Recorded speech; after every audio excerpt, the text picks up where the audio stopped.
I mean, like John Podorza and I were talking about this on Glop the other day about how dumb some of the bribery stuff about Biden was.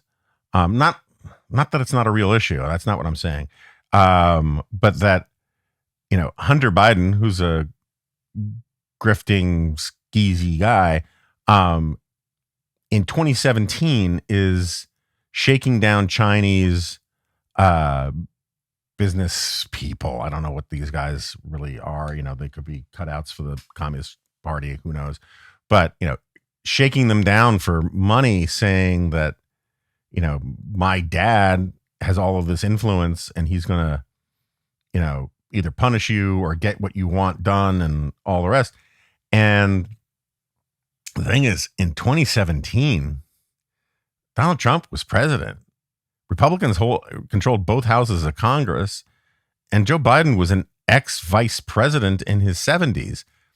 I'm not saying he didn't have any influence, but like you have to live pretty far away from the United States and not really understand how things get done if you think that like, oh, I can take care of this. I can get this fixed. I know a guy who can get Joe Biden to help. Joe Biden did not have a lot of pull in 2017 Washington. And I think that this is one of these things that people, particularly in authoritarian regimes, don't realize how we don't have one set of elites in this country. Don't get me started on all that. We have competing factions of elites. If you and your party are out of power, you don't have a lot of pull to get things done. But what people do is it's in foreign policy, it's called sort of mirroring. You assume that your adversaries operate and think the same way you do. They see American elites as this homogenized blob of, like the American Politburo. Everyone's powerful. Everybody knows somebody, blah, blah, blah, blah, blah. They can all pull strings. And they don't. It just doesn't work that way in the United States. And again, I'm not saying he had no influence in 2017, but, whenever I see people pushing back on me on this in comments and email and stuff, and they're like, the idea that a senator or a vice president doesn't have any influence is ridiculous.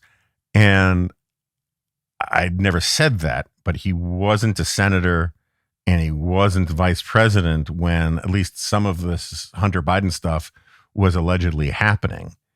And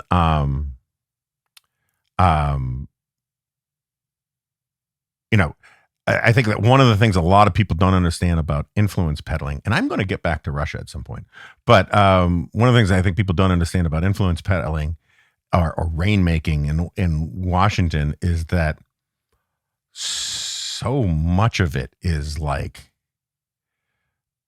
BS. What was it Jack Abramoff was doing? He was taking money from two different tribes of Native Americans, one that had a casino, the other one that wanted a casino. And he was taking money from both. And he was telling the natives that wanted a casino, he was telling them he was fighting for them every single day to get them a casino license, right? Meanwhile, he was telling the other Native American tribe, I'm doing everything I possibly can every single day to stop the other tribe from getting a license. And both tribes believed him and both paid him tens of thousands of dollars a month. I mean, I can't remember what the details are beyond that. But that kind of thing happens a lot in that kind of grifting world. If you've ever watched The Wire, Stringer Bell gets suckered by, essentially this he's a politician, right? I can't remember his name, and into believing that you can just bribe your way into getting all of these government contracts. And he soaks Idris Elba for, I can't remember how many tens or hundreds of thousands of dollars of bribe money. and it turns that it was that there was no bribing to get the contracts. It's like you fill out the forms correctly and you hope you get the contract. And what the rainmakers do is that when they're successful, they take credit, and when they fail, they say, "I'm going to need more money." We almost had it, and that kind of thing. It's not just with like outright bribery kind of thing. It's that kind of thing with all sorts of consulting in Washington. But that's sort of what it sounds to me like what Hunter was doing. And again, we don't know whether. I gotta get a less squeaky chair. Can you guys hear that? I apologize.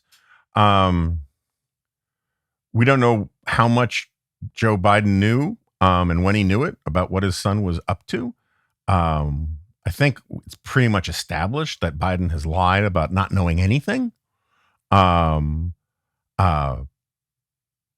Just the idea that Biden on a flight back from Ukraine didn't ask, or from China didn't ask Hunter Biden, didn't ask his son, so what'd you do while you were here? Right? I mean,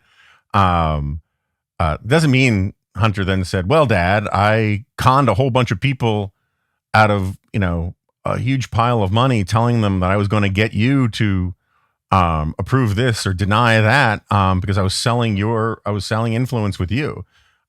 He could have said, I'm going to the museums or whatever, but like, anyway, I think Joe Biden knew something, and what he knew, is something to be figured out.